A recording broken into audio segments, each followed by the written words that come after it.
Welcome to the Great Coaches Podcast. To me, being perfect is not about that scoreboard out there.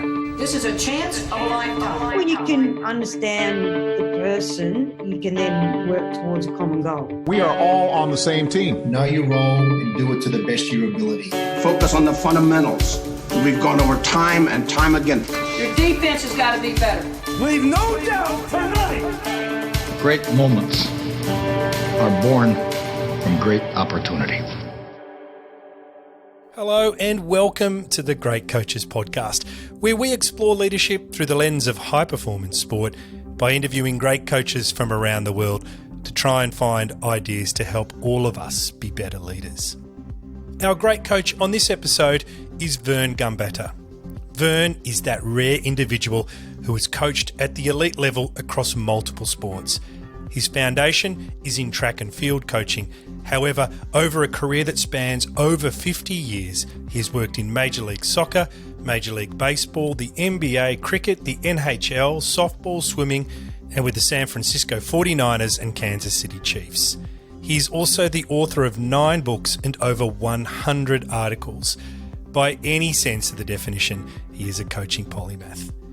In this terrific interview, some of the key highlights were Vern's view on the importance of pointing out an athlete's negative self-talk and working with them on reframing it, how he defines mental training as mind plus muscle equals life, the importance of rhythm when it comes to analysing elite performance, and how he describes his philosophy as trying to help the best be better, and how he tries to achieve this as a coach by helping prepare the athlete for the path ahead, not preparing the path for them.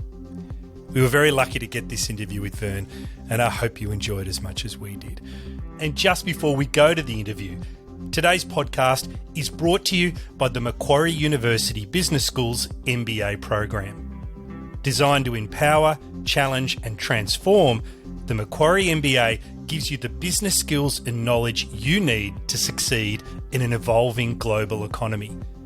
The program bridges the gap between theory and real-world application, bringing together world-leading professors, executives, and industry partners to teach you how business can be used for good.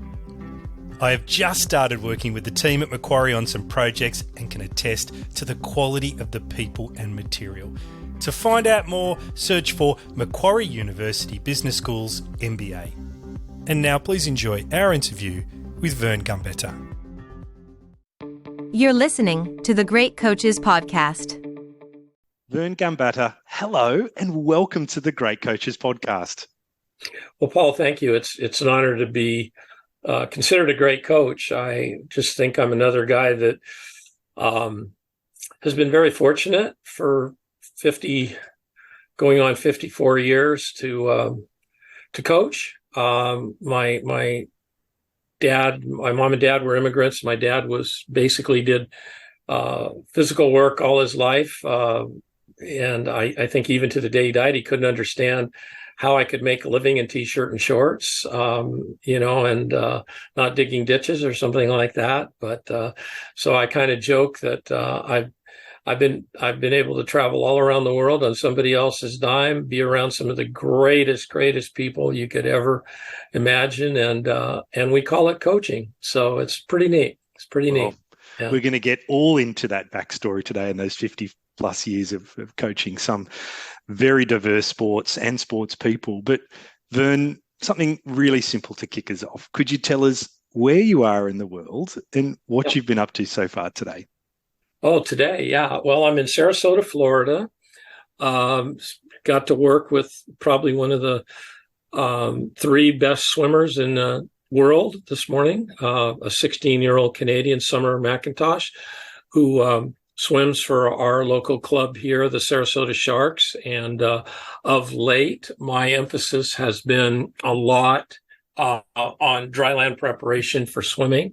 So her and I and the head coach on Tuesday and Thursday mornings go about 45 minutes of dedicated, we'll call it core work, but it's very postural postural shapes, all of that kind of stuff, 2 mornings a week. Yeah. So I feel really blessed at this time in my career, which is basically the twilight, the end of my career, to be able to work with somebody like her, because she really is special, really is special. And I haven't said that about too many that I've worked with some great ones, but this young lady she's got it. We'll keep our eye out for summer as she heads towards the Paris Olympics. But could I start, Vern, by just referencing, here's just a few of the great coaches you've worked with, and there are so many, but there's Gary Winkler, Jack Blatherwick, Nort Thornton, and of course, Frank Dick, who we've also interviewed on the show. But you've seen so many great coaches up close. So I'd like to ask you, Vern, what is it you think the great coaches, the really special ones, do differently that sets them apart? Well, I mean, I've over the years and of late working on my new book, I've given this a lot more thought. And, and I guess you get to be 75 and you're a little bit more retrospective, respective, and that. And I think the biggest thing, like you name those people, is first of all, they had incredible technical knowledge. Okay. But that's a given. There's a lot of people that have technical knowledge that can't coach their way out of a wet paper bag, and all of those people you mentioned they're great people. They are really, really good people. They can connect with the athlete. They can connect with their colleagues. They're very strong and firm in their foundational beliefs. So they're not going to be waffling and one week believe in one thing and next week believe in another. I think that's, that's really a characteristic of the great ones that I've seen. And, I think that's the biggest thing. But it almost seems trite to say, their orientation, they coach. And this was something that Frank Dick articulated before I ever met him in writing. We don't coach shot putters or discus throwers or whatever. We coach people who do that. And it's, as a young coach for me, sometimes because I was into being technical and that, it was easy to forget. There's a great coach that nobody's ever heard of, Marshall Clark, who coached, if there anybody in athletics would know these names, Don Cardong, who was fourth in the 76 marathon, and Olympic Games marathon, and a bunch of really good middle distance and distance runners at Stanford. And when I was in grad school there, I was basically an assistant coach, and being around Marshall was just he was so passionate. Okay. And that's what they all share. And he cared so much, sometimes cared to a fault, and this is what I continue to see. I've gotten to know Ron Adams, who's a little bit 1 year younger than me. And we share a lot of parallels, from Fresno, California, where I went to school and college, and it's from there. And he's also a Swiss Italian. And he's with the Golden State Warriors.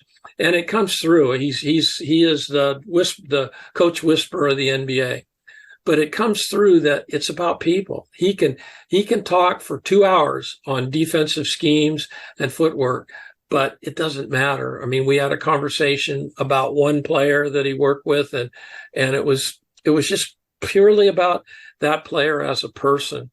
And if he could get to that player as a person, he would be a better basketball player. So at the risk of being repetitive, I think that's what it comes down to. Yeah. Vern, your first years of coaching were back at La Cumbra Junior High School in California, those years ago. And I understand it was near where you grew up. What do you remember about that early experience? Oh, it was the farther away I get from it, the warmer the memories. All of those kids that I coach now are in their late 60s, because I was very young when I started coaching. And as time has gone on, because of Facebook, various different connections, I've been in touch with more and more of them. And it is just so gratifying. And again, it comes down to this. We won championships. We won 2 national championships, believe it or not, for ninth graders. Tremendous performances in track and in cross country. I actually also coached basketball one year and American football, but primarily track and cross country. And you know what? We talk on Zoom. I've gotten together with some of them. There's nothing about championships. It's some of them. It's about the friendships, about the crazy stuff that Coach Gambetta did, and that three of them were talking about. We'd go on over the freeway, and they would go on the Oak. All our runs were named after where they would go, and it was the Oak Park run. And they talked about on the Oak Park run, because it was a really easy day, they all had this really tough Spanish teacher, and they would work on verb conjugations. Think about that. That's 60. No, not 60. It's 55 years ago. And so that just reinforces what I said about coaching. I remember some of the workouts. We did really innovative things. At the time, the kids were incredibly focused and dedicated. But there was this cohesion, this camaraderie. And what we had was, everybody talks about diversity today. The first 2 years, we didn't have any girls. I eventually recruited and started a girls track team there too, and had one of our throwers end up fourth at nationals that year. And I remember the first meeting with the girls. I said, one of you will place at nationals this year. And they didn't even know what nationals was, right? But on the coattails, sort of on the coattails of the boys, but diversity. I mean, we had kids from the richest neighborhood in Santa Barbara, and we had kids that were just across the border from Mexico, were like their parents were illegal. They were illegal, and it was, and I grew up in that neighborhood. Okay. I grew up 3 blocks from La Cumbre Junior High School. And I wasn't married yet. So I lived in the neighborhood. And then on Saturday afternoons, karting school was across the playground across from my house. I'd go out and play soccer with the kids, and I don't know if you could, but I was 21 years old, and I knew all their older brothers. Their older brothers were my age, and they'd known me since they were little kids. So it was really special. I don't know if you can tell by the tone of my voice, but that 4 years was just an incredibly wonderful experience and a wonderful 4 years. Yes. Yeah. Fond memories.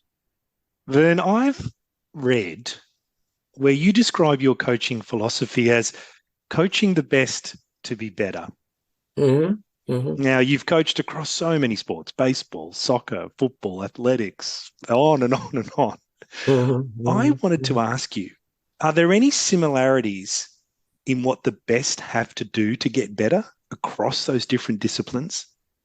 No, there's no question. And I think that's one of the things why I've been able to coach across disciplines. Again, people, and to be the best is really special.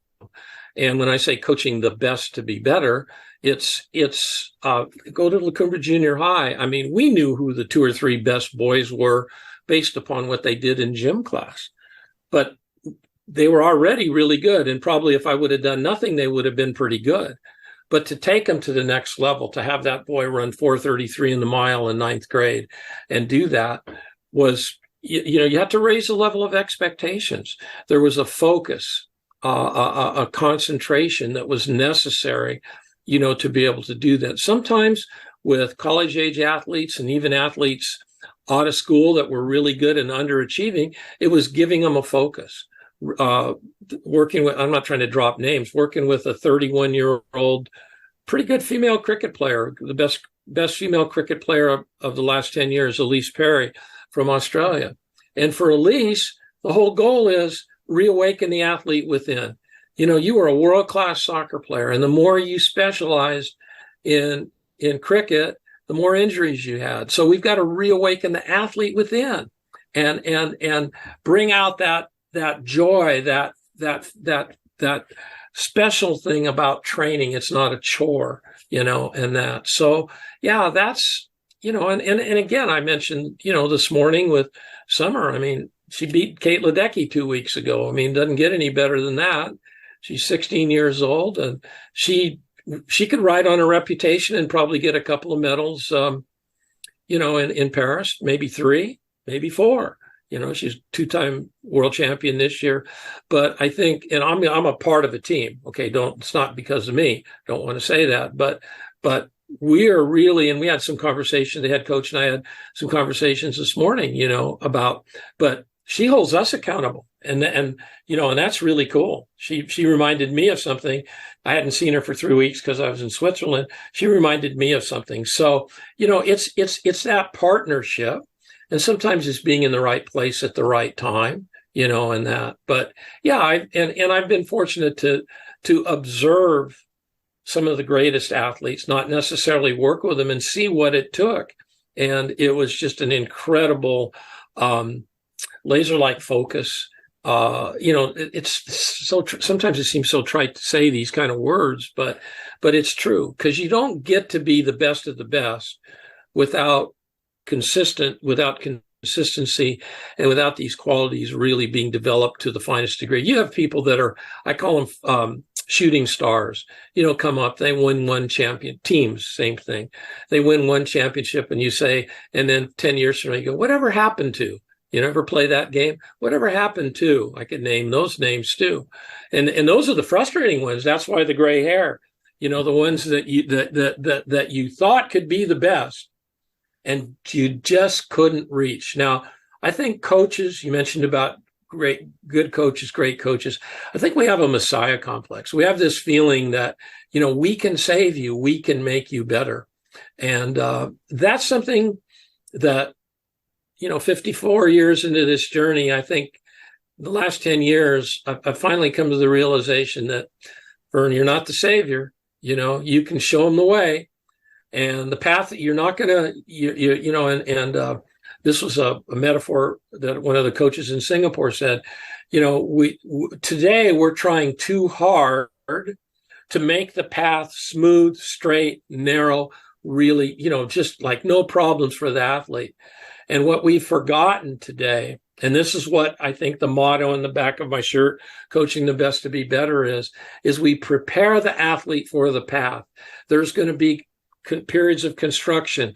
There's going to be dead ends. There's going to be detours. And so coaching the best to be better is preparing the athlete for the path and having them understand the deep, deep investment in the process that's necessary. Vern, you describe yourself as a specialist at being a generalist. Yeah. And in your words, you say, and this is a quote, a synthesizer connecting the dots in seemingly disparate areas, looking for similarities, differences, and patterns that may not be readily apparent. It's a really great description. And I wanted to ask you, could you tell us about a time that you connected these dots and a team or an individual? Well, there's a moment in time. There's a moment in time, and it was October 1973. Stanford University, a movement analysis class. I've told this story a lot, but I'll tell it again. We all had to do a presentation in our respective area in that time, and it would be, if I had to do it today, would be in athletics. I picked the javelin, and I picked 2 throwers that are Jonas Lucis and Klaus Wolfermann. Jonas Lucis from the Soviet Union, Klaus Wolfermann from West Germany then, and Wolfermann won the gold medal by the smallest margin ever, like 5 centimeters, whatever, 5 centimeters, something like that. And so everything was Super 8 film then, okay, or 16, but in my case, it was Super 8. So I took and I had each thrower, and I showed them frame by frame, and I started at the foot and worked up the body, joint by joint, broke it down to the most finite things you could think of. When I think about it, like, how did you do that? Anyway, so compared them both, and everybody, oh, that's really cool, because javelin's a cool looking event. I love coaching that event. And so we had, Stanford used to have a big history in dance, modern dance, all different disciplines of dance. We had 5 dance master students in the class. And there was this one woman who was she was a pain in the butt. She'd always ask all these really pointed questions.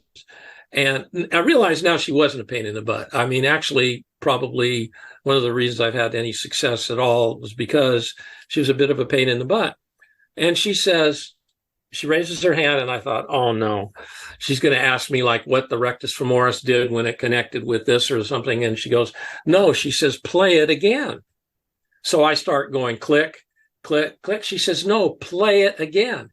And she starts clapping the rhythm, and the light goes on. The light literally goes on, and I go, I get it now. It's not about the ankle and the muscles attaching to the ankle. It's about rhythm and tempo. I just said something like this yesterday on my morning walk. It's about rhythm and tempo. It's a big dance. I remember going down to that track that day, and I was working with my high jumpers. I said, guys, I want you to forget everything I've taught you. We're just good. It's a big dance. And I counted out the rhythm of the steps, and that's been the journey I've been on ever since. So you look at music, you look at dance, you look at the arts, anything you can, I spent last week in my colleague, Martin Bingesser in Zurich as a hammer coach. And that's the one event I've never coached, but I was immersed in it for like 5 days. And I can just shut my eyes right now and hear the rhythm of a good throw. Okay. And you can see the library behind me. My reading is incredibly diverse. I read a lot of research in the respective fields, but as far afield as you can go. And when you get out to the edges, that's where you really learn, and getting around people that are of the same ilk, that leave no stone unturned, really want to keep learning. I've gotten to be really good friends with Dr. Mike Joyner at the Mayo Clinic, who's a world-renowned exercise physiologist, and his white coat is in anesthesiology. He's amazing. He's a polymath. He's written books. He writes poems. Ron Adams, that I mentioned earlier. We have this three-way thread. Hardly any of it's about sport. Did you read this article? Did you just read this book? What do you think? But that all makes you a better rounded person, which makes you a better coach, I think. And virtually every coach that I know that's been really, really good has a wide range of interest. They're very intense, in their discipline. But I don't know. I think some of it is I used to drive the nuns nuts because I couldn't sit still in elementary school. Maybe today, if I were in school and I were 9 years old, I'd probably be medicated and comatose because it was just hard for me to I'd see something and it would trigger something else, and it would trigger something else, So that's the story. So there was that. It's hard, most of the time you don't. It's hard to point to one point in time, but I and people that know me have heard the story a lot. So back when you were coaching track and field at Berkeley, you put together a mental training handbook, which I believe was called Mind plus Muscle equals winning. You're probably going to pull it out of that stack to the right there, but it's someplace over here. Yeah. I wanted to ask you, Vern, if you had to rewrite that handbook today, what chapters would you add or take out? Probably wouldn't take out anything. I haven't looked at it in a while. I know you sent that, and I'm sorry. I meant to look at it before I went to Zurich. It's someplace over there on a bookshelf. I think mainly what I'd add would be more work on, and not because this is the current thing, about self-care and taking care of themselves. We talked a lot about self-image and what self-image was and what it was to be a female athlete, and that in at the time they were pioneers. It was a hostile environment in a lot of ways, but I think it would be more work on self-care and focusing even farther outside there than equals winning. It might be mind plus muscle equals life. And something like that. But we were lucky. I mean, North Thornton was really instrumental. He was the men's swim coach. He had a mental training coach who'd talk about diverse, who'd been an opera professor at Florida State, had got a big inheritance, retired. And, Berkeley's where everybody, all the hippies, everybody that was into alternative lifestyles. And he came in and he was a mental training coach, and he worked with us. And I spent a lot of time talking to him. And he brought in every 2 weeks, he brought in world-renowned experts in the whole area of mental training, psychology of sport. Who was the guy? Esselin wrote Golf in the Kingdom, guys like that, and any of the coaches that wanted to come. There was only about 10 of us that came, that were into that. But yeah, so I think broaden the view and make it mind plus muscle equals life. Yeah. And you worked with Monica Seles after her horrific incident, where she was stabbed. I'm sure many of us have seen that horrible footage. But what did you learn watching Monica get back to the court? Yeah, and there was also the time that I worked with her was coincided. Her father had just died in May, I believe, so it would have been 97 or 98. It was somewhere. The World Cup was 98. So I only worked with her for about 3 months, but it was a really neat 3 months. A wonderful lady, first of all, just a wonderful lady, really caring. Her and my daughter was 12, I guess, at the time. And she would come and do some of the running workouts. And Monica wanted to learn to play. She said, I want to learn to play soccer like Kristen. My daughter was which was kind of funny. And but what I learned from her was, the deep connection between her and her dad, and how important he had been in her career. I mean, it was all around. We would go over and work out at her house. She had a clay court, a hard court. There was like a hill that her dad had built, a sand court. And people don't know this. Her dad was a triple jumper in the former Yugoslavia. And so she had, up until she was about 14, she had a very, very athletic background. And what I learned there was, and this is what I said too, I didn't call it that at the time, but Monica, I would say now to her, we've got to reawaken the athlete within. So we tried to do more athletic type of movements. And somebody had taken her and said, about her weight. They made a big thing about her weight. The woman was powerful. And she's never was going to be svelte, and you weren't going to make her that way. And so you work within the parameters of what she brought to the table.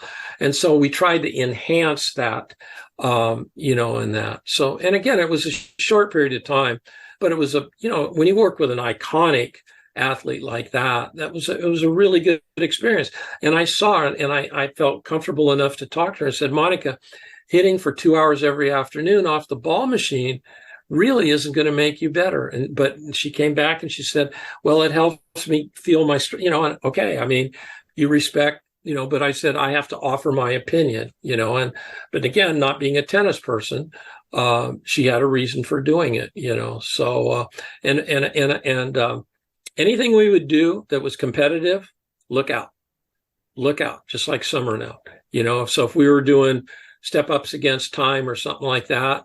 And she said the last one was 12, and what did I get, and that. So, it's that. So that was what a lot of what that experience was. Yeah. And listen, that was a deep emotional trauma.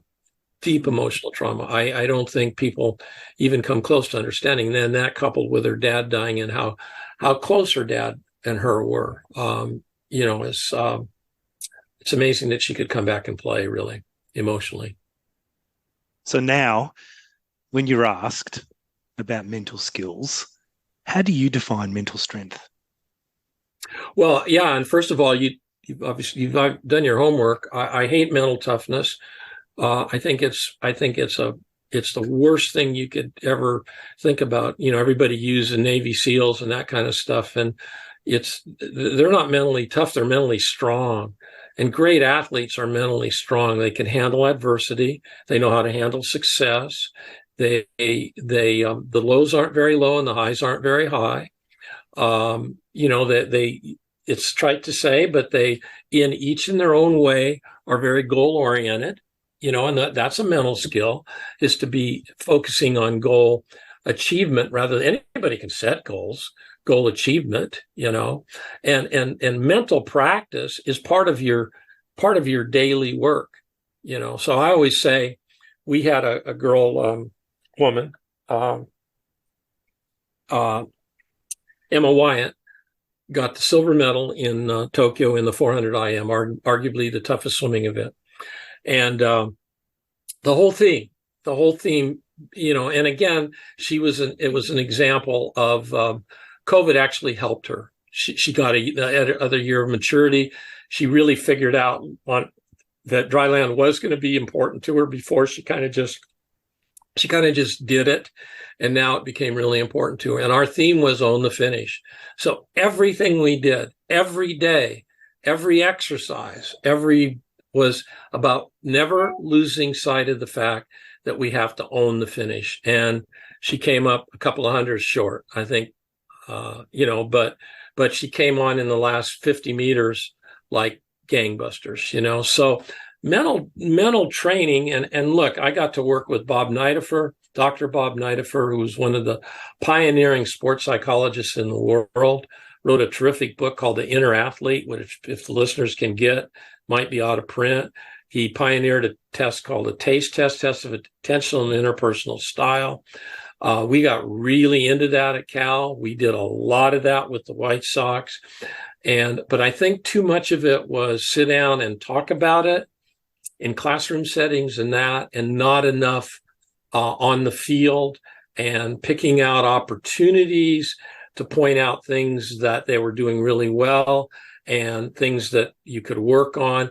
Debriefing, part of good mental training is a good debrief after practice and after competition, where you're really, really objective about what you've done, what you haven't done, what you need to do. So, and certainly the discipline. Look, when I started coaching, our textbook at University of California, Santa Barbara, in my California, you go for a 5th year to get your teaching credential, was problem athletes and how to handle them. That's what psychology, it was like you go to a shrink, okay? And there was only 2 books on sports psychology. Bob Nidifer's was the 3rd book, published in the mid-'70s. Now everybody has a mental coach. Sometimes I question the effectiveness, but because what I want to do as a coach, my job now is physical preparation. I'm not coaching technique and that, but all of us are mental coaches. We if there's negative self-talk, we point it out, and say, what do we have to do to turn that around?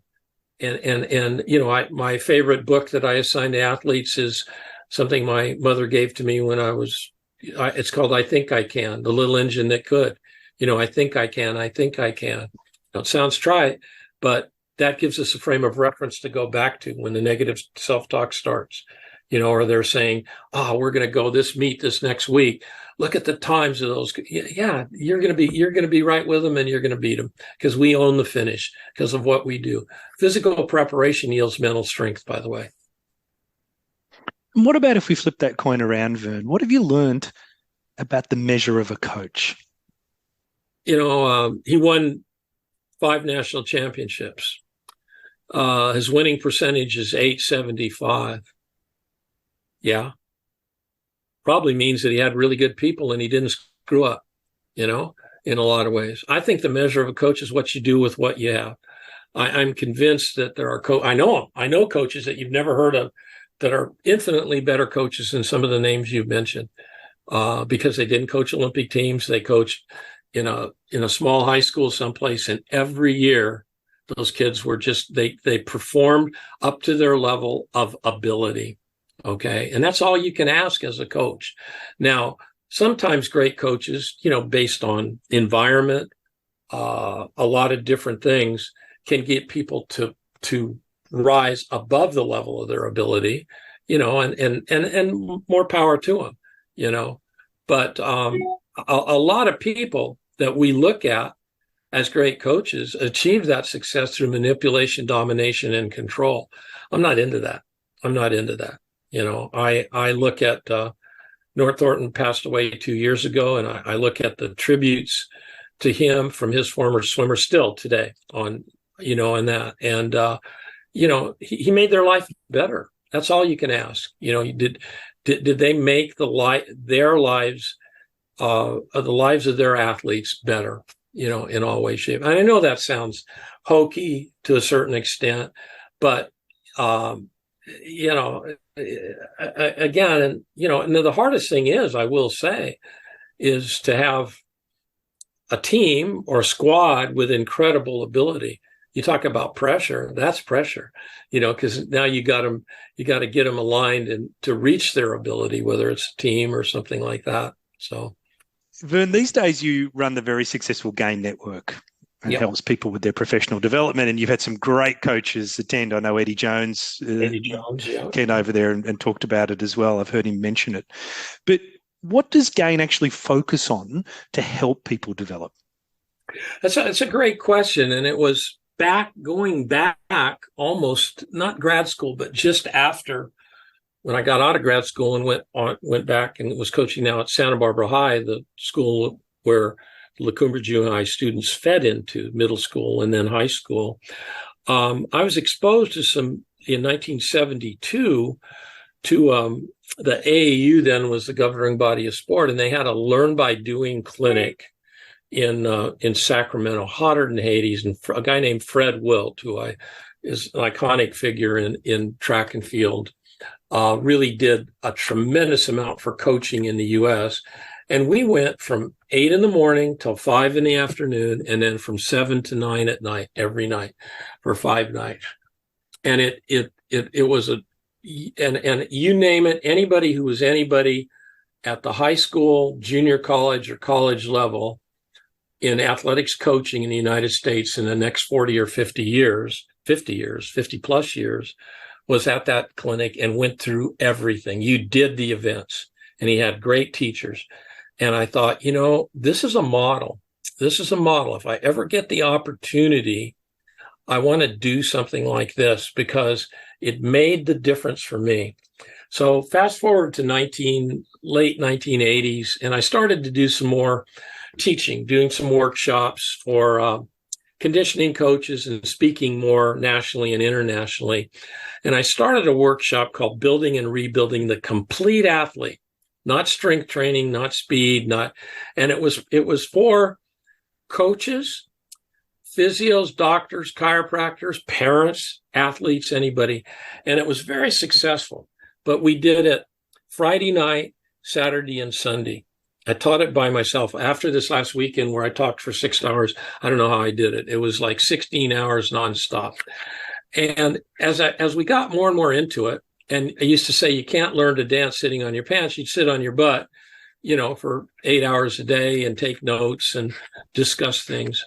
I said, wouldn't it be really cool if we could have a residential thing like this? So in 2007, we started with 13 Brave Souls in a hotel across Florida that had a soccer pitch outside. And we've had it, we had 1 year with the pandemic, we have to do it online. But in the last 9 years, we've done it at Rice University. It's total immersion. You get up we start at 6:30 in the morning, and you have Movement Madness. You have 3 teaching stations where you interact with Jimmy Radcliffe, who's one of the greatest coaches I know, or Bill Knowles, one of the best rehab people, and you learn active learning, and you have breakfast, and then you have 2 lectures, lunch, you have workshops, then you have 2 lectures, more workshops, you have dinner, and then you get together for an hour or so and discuss. And then there's a pub on campus where beers are really cheap, and where you can just sit there. And so the whole thing, what is, again, specialize in being a generalist. Everybody, so you're a physio now. Now you're interacting with Eddie Jones. Eddie Jones over at the pub was amazing with the young coaches. Like, why do you want to coach that? Why are you, why aren't you doing, and that's the way it is. So you have all these experienced people mixing with new people and men and women. And it's all about professional development, real professional development, not just learning, exchanging ideas. And so the network and it's very viable during the year. We do, like this week, there'll be a coffee talk. In fact, if you're interested in joining, you can join in. Email me and I'll send you the link. If you don't have to be in the network to join in the coffee talks. In fact, we want other people that will say, like, what are you guys talking about? It's not trying to be a cult or exclusive or anything like that. We do have some different viewpoints. We're not over the moon about some of the stuff that people are talking about today, analytics and all of that kind of stuff. Yeah, we're going to look at analytics, but we're going to try to put everything in a context, okay? And then and we're very active in keeping in touch with each other. Just in Switzerland, Martin and my wife are second in command with the Gain Network. We had one of the Swiss coaches had been to Gain. He came again Saturday. He was able to reinforce to the other people some of the stuff that we were talking about, because we're the theme, like for last year, was coloring outside the lines. And Nico, this coach, said his question was the first night. He says, "Why do we even have lines?" Right on, brother. Why do we have lines? Next year our theme is invest in the process. And that idea that I told you about the road, we're not going to prepare the road for you. We're going to prepare you for the road through deep investment in the process.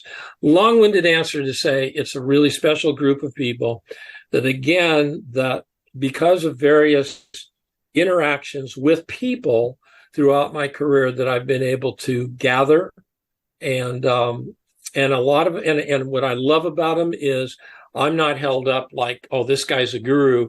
They have no problem saying, Vern, you're full of crap, and it's wonderful. That's about learning, so, yeah. Vern, you've been so generous with your time tonight. Maybe just one final question, if I could. And I'd like to just read a quick quote of yours before I frame the question. And you say, as you've said in this interview, you say you coach the person. And so being a coach and being a teacher and being a person of influence is a real special thing. And so I just wanted to ask in closing, now that you, in your own words, also are getting to the twilight of your coaching. Yeah. What's the legacy you hope you've left with the people that you've coached? I think I've thought about this a lot. I guess I've talked to other people. Jean-Pierre Egger, who's an iconic coach, who had lunch a week ago, and he said, "I'm retired." He said, "You're not retired." He said, "I'm not going to travel anymore." And when we left, Martin and I were talking a little bit, and then I had some quiet time, and I'm thinking, I just hope they say, whoever it is, coaches that I've interacted with, he cares. He cared about me. He went that extra mile. I don't want to. As you were just talking, I'll read you something. I just saw something pop up from Summer's mother, thanking me. I mean, that's the kind of stuff that, she doesn't have to thank me. Her daughter's one of the best in the world, but they know I care, and that's the most important thing. Yeah. Same thing with my children, that they know that dad really cares about them. And I guess with your children and with those athletes, you've helped to prepare them for the path ahead. Yeah, I hope so. I had the pleasure of coaching my own daughter in track in high school. My son was not into sports, which is fine. He was into theater arts and love it. I mean, he's really helped me with, he's getting his PhD in architecture, and we have some of the greatest discussions, and he's always interested in what I'm doing, and he gives me a different perspective, which is really cool, a little bit more of a art perspective. Yeah, which is neat. Yeah. Vern, it's been an absolute masterclass this evening. Thank you so much for spending some time with us, and I wish you all the best finishing that book that I know you were working on before I called, and all the best with summer heading towards Paris. Very good. Well, thank you very much. The book is on its way. So I'm very excited, and mission was accomplished last week. We still got we've got to own the finish now. Thank you so much. I really appreciate your time, and those were very nice, incisive questions that are fun to talk about. Thanks, Vern. Hi everyone, you have been listening to the great coach Vern Gambetta. Vern was a great guest and I hope you found a couple of ideas to share with your own family, friends and colleagues. Some of the other key highlights for me were the way he describes the work he does with some of the world's top athletes as trying to reawaken the athlete within. How the great coaches are able to connect with people and are strong in their foundational beliefs. How part of good mental training is a good debrief after practice and after competition, where you're objective about what you've done, what you haven't done, and what you need to do. And wanting to leave a legacy where people knew he cared about them. I hope you enjoyed it as much as we did. And just before we go, if you have any feedback, then please let us know, just like Peter P., who said, great storytelling and insights. Highly recommend. Thanks, Peter. The interaction with the people around the world who listen gives us great energy. And so if you have any feedback or comments, please let us know. All the details on how to connect with us are in the show notes or on our website, thegreatcoachespodcast.com.